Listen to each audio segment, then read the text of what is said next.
Et pour sa part, le ministre d'État en charge des travaux publics, Jean-Pierre Oyiba, s'est également rendu du côté de l'Assemblée nationale pour s'enquérir de l'état, bien sûr, des dégâts de ce côté-là. Et cela, c'était avant d'effectuer une descente, une visite du moins dans les artères de Libreville pour le même constat.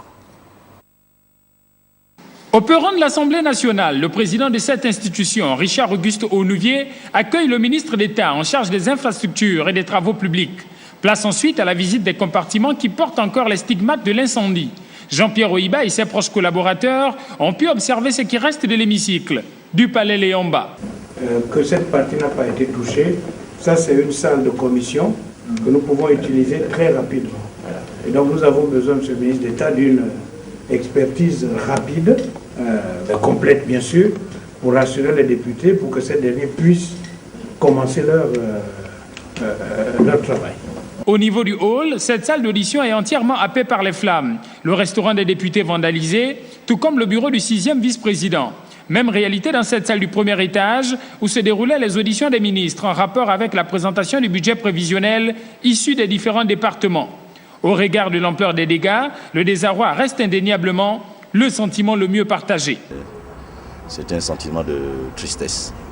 On constatait avec beaucoup d'amertume, beaucoup de tristesse, je disais encore une fois, les dégâts causés à l'Assemblée nationale. Il va falloir là, suivant les très hautes instructions des hautes autorités, vous avez dernièrement vu la visite sur ces lieux du président de la République, chef de l'État, qui a donné instruction. Il va falloir donc par conséquent examiner, après une expertise, les possibilités de faire rapidement les travaux pour que les députés puissent reprendre le cours normal de leur travail. Le ministre des Infrastructures et des Travaux publics a dans la foulée sillonné quelques artères de Libreville afin de constater l'ampleur des dégâts sur la route. Au niveau d'Awinje, cette bretelle à fière allure, les travaux sont quasi achevés. Les travaux engagés depuis plusieurs mois ont porté leurs fruits par le fait que la situation s'est fluidifiée. Et nous vérifions parce que nous voulons que ces travaux aillent à leur terme, d'une part, et que les travaux réalisés soient de qualité.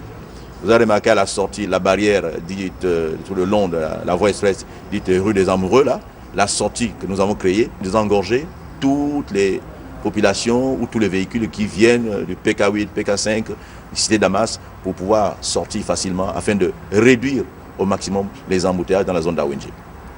Ayant pris la mesure des dégâts collatéraux, le ministre d'État en charge des infrastructures et des travaux publics jouera un rôle essentiel dans la phase de réhabilitation des édifices endommagés.